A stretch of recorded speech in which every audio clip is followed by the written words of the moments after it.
Անդրադարձ կատարեմ եւ մեկնաբանեմ Փաշինյան-Պուտին հանդիպման ընթացքում հնչեցված հայտարարությունների տողատակերին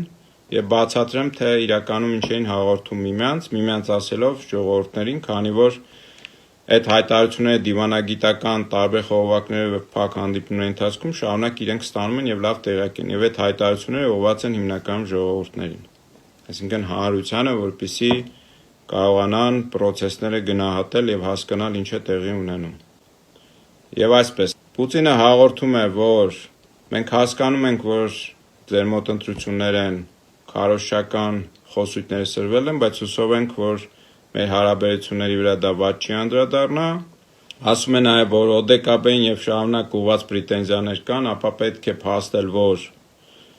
երբ դու գնացիք 2022 թվականին, Փաշինյանն է ասում, այս մասը ուղիղ մեջբերում եմ ամ խոսքից, 22 թվականին գնացիք Պրագայում, Արցախը ճանաչեցիք Ադրբեջանի կազմում, Լեռնային Ղարաբաղը իհարկե ասում, ճանաչեցիք Ադրբեջանի կազմում,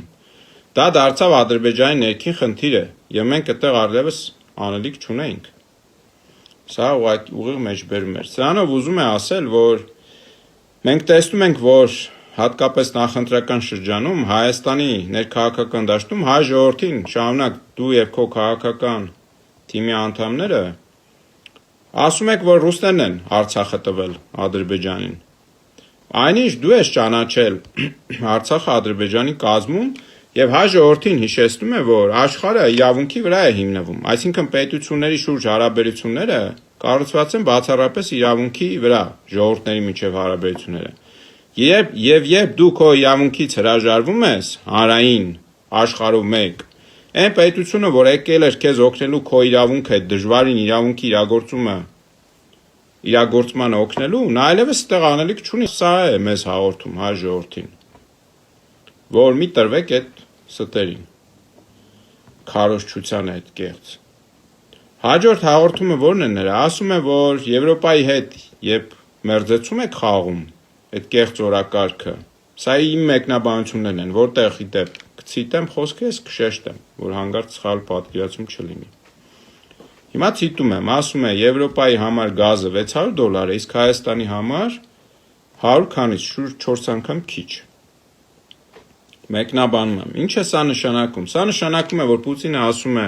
դուք տեսել եք Եվրոպայի վիճակը, տնտեսությունը ոնց է քանդվում։ Տեսել եք, որ Գերմանիան, որը Եվրոպայի շարժիչ ուժն է, տնտեսությունը, արդյունաբերությունը, ամբողջ տնտեսությունը արդեն 3-4 տարի է, ինչ պատերազմը սկսվել է ռուս-ուկրաինական, անկում է ապրում։ Ամեն տարի է տնտեսությունը կրճատվում է։ Սա իհարկե շատ վատ է, որտեղ Գերմանիան ունի հզոր եւ օգտակար աշխարհի համար տնտեսություն եւ մրցակցությանն չի դիմանում հիմա զուտ այն պատճառով, որ ռուսներից դադարել են գազ առնել, վառելիք առնել ռուսներից եւ առնում են ԱՄՆ-ից ու Կատարից եւ նավերով երբ գալիս է այդ գազը 3 անգամ թանկ է նստում շուրջ։ Այսինքն հիմա Գերմանիայում 2-3 անգամ վառելիքը թանկացել է։ Եվ նա այդ է հիշեցնում, ինչու է դա հիշեցնում։ Ես հիմա հայ ժողովրդին հիշեցնեմ, որ Հայաստանում ներկրվող վառելիքի 55%-ը շուրջ գազ է, որը մենք ներկրում ենք կամ Ռուսաստանից կամ Պարսկաստանից, բայց Պարսկաստանից եկող գազն էլ է ռուսներին այդ խողովակաշարը։ Եվ այդ 55% գազի շուրջ 40%-ը օգտագործվում է ջերմակայաններում էլեկտրաէներգիա արտադրելու։ Այսինքն մեր էլեկտրաէներգիայի շուրջ 40%-ը ռուսական գազով է արտադրվում, մնացյալ 30%-ը էլեկտրաէներգիա արտադրվում է ռուսական ուրանով, ընդեղից բերած ատոմակայանով, որը իրենք են, ռուսներն են կառավարում։ Այսինքն մեր երկրի տնտեսության շարժիչ ուժ, էլեկտրաէներգիայի, էներգետիկայի շուրջ 70 ավել տոկոսը ռուսական աղբյուրներից է սնվում։ Նա դա է հիշեցնում, հետո զուգահեռ ասում է, որ մեր տնտեսությունները աճել են շուրջ 10 անգամ առևտրաշրջանառությունը միմյանց միջև, այնինչ Ադրբեջանի հետ կեսն է։ Այդտեղ էլ հաղորդում է, որ ամեն դեպքում մեր հարաբերությունները ձեր հետ շատ ավելի լավ են, քան Ադրբեջանի։ Եվ ուզում է ասել, այդ զուգահեռները իրար հետ, այդ էներգետիկա մյուսը մեջ բերո, դուք հասկանում եք, որ մենք թանկացնենք, հայրին է ասում, ձեր գազը եւ դարձնենք միջազգային գին $600, ինչ կլինի ձեր տնտեսությանը։ Կվերանա տնտեսությունը ուղղակի, կքանդվի։ Աղքատությունը, եթե հիմա 40%, 50% է, ապա կդառնա եսիմ ինչ այդ թվերը։ Բոլորը, նույնիսկ միջին խավը մենք բոլորս կհայտնենք աղքատության եզրին, որովհետև գները կրկնակ երակի կաճ են ամեն ինչի։ Ինչ վերաբերվում է Եվրոպայի հետ մերձեցմանը արդեն կոնկրետ տնտեսական կարգերի մասով, ասում է, որ համադրելի չէ, այս մասը էլի ցիտում եմ, համադրելի չէ Եվրոմիության անդամակցությունը եւ Եվրազիայի անդամակցությունը։ Ես իդեպ սրա մասին ասել եմ, էլի ասեմ մեկ անգամ եւս այս առիթով, որ Եվրոպային Հայաստանի անդամակցությունը Եվրոմիությանը բացարձակ հետաքրքիր չէ, Եվրոմիությունը Հայաստանին ուզում է կառավարելի դարձնել, ձեռքի տակ իր խամաչիկ իշխանություն ունենալ զուտ մի բանի համար, որ Ադրբեջանի դեմ մեր իրավունքը չբանացնենք, հա, որտեվ երբ որ մենք մեր իրավունքներին տեր ենք լինում, ուզենք չուզենք Ադրբեջանին դա հակադրվում է, որպեսզի նրանց հետ հանգարց կոնֆլիկտ չլինի, որպեսզի մենք հայերս չվնասենք իրենց այն ենթակառուցվածքների Եվրոպայի ադրբեջանական, որով Եվրոպային գազ ու նավթ են մատակարարում։ Եվրոպայի շահը այստեղ բացարձակապես սա է, հայր, սա հիշեք, սա բանաձև է, սա հիշեք, սա ճշմարտության, այսինքն աքսիոմա է, որտեղ ապահովության կարիք չկա սրան։ Հաջորդ մասերով ես տենց առանձնապես անդրադարձ չեմ կատարի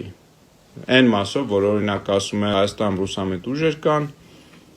որ մենք կուզենանք, որ իրենք ազատ մասնակցեն ընտրությանը, գիտենք կան ձերբակալված մարդիկ, յանը Սամվել Կարապետյանի նկատի ունի։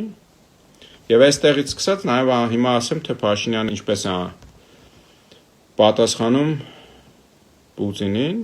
ի սկզբանե պատասխանները տրիվիալ ինչ-որ պատասխաններ, կոնկրետ այս մասով ասում է, որ դե երկքաղաքացիները ըստ համադրության չի կարող մասնակցել, այլապես ժողովրդավարություն եւ այլն, դե պարզ բան, այդպես է, այո։ Մյուս մասով, ODKB-ի մասով ասում է, ես գնացի, ասում է այդ քայլին, որովհետեւ մինչեւ իմ Պրագայում այդ բանն էլ ODKB-ն չէր միջամտել այդ պատերազմին։ Պատկերացնում եք, չէ՞ ինչ ասում։ Լավ, դիցուք ռուսները ընդհանրապես չկան, ընդհանրապես չեն մասնակցել, չեն օգնել, այսինքն ինչ, պետք է դա ճանաչեիր Արցախը Ադրբեջանի կազմում, մեր այս 30 տարվա մակարոնների, դրանից առաջ էլ տասնյակ տարիներ, մակարոնների, ազգային ինքնորոշման, այդ տարածքում մեր հազարավոր տարիների ներկայության ապահովման իրավունքների պայքարը պետք է զիջեիր, ասեիր քոնն է Ադրբեջան, ինչա ռուսները չեն գալիս օգնության, հա, այդպես է աշխարհը աշխատում, չէ։ Այդպես չի աշխատում, դա խոսում է դավաճանության մասին, հայր։ Դա խոսում է, որ նա կամ թուրքերի սպասարկումն է, թուրքական ծառայությունները այստեղ մատուցում, թուրքական քաղաքական շահերը սպասարկում, կամ դավաճան է, դա դրա մասին է խոսում։ Այդ նույն տրամաբանությամբ հիմա ռուսները այստեղից զորքը հանեն սահմանից, ինչ որ պայ Թուրքիան որոշի Հայաստանը գրավել, Ռուսաստանը չգա օգնության, ոչ մեկ չգա մեզ օգնության, ինչ Փաշինյանը պետք է հայտարարի Հայաստանը ճանաչում եմ Թուրքիայի կազմում, հա, այդպես է աշխատում այդ ամեն ինչը։ Կամ Ադրբեջանի կազմում, չէ, այդպես չի աշխատում։ Այդ ամեն ինչը կրկնում եմ, դավաճանության մասին է խոսում եւ նա իր խոսքով եւ հակադարձում է այդպես, ընդհանրապես հաստատում է դա։ Այս է տողատակը, որը ես տեսնում եմ։ Մեկ էլ խոսքի մեջ Փաշինյանը ասում է, որ Ադրբեջանն ու Հայաստանը ճանաչել են միմյանց սահմանները սովետի ժամանակ եղած քարտեզի համաձայն, քարտեզների։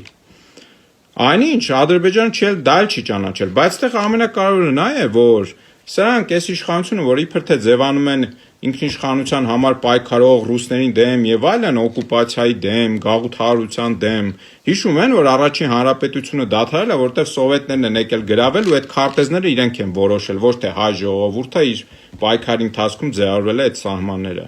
Այս է հաջորդ կեղծիքը,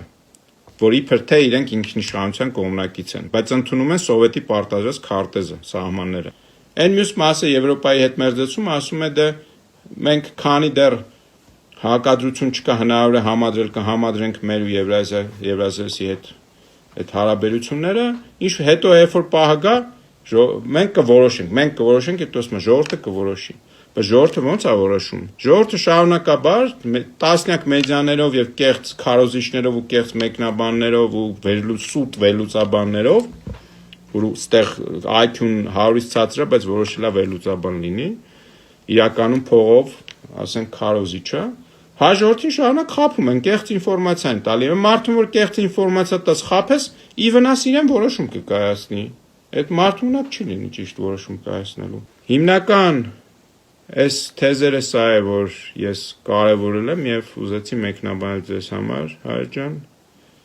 լավ եղեք, լավ որ բոլորիդ։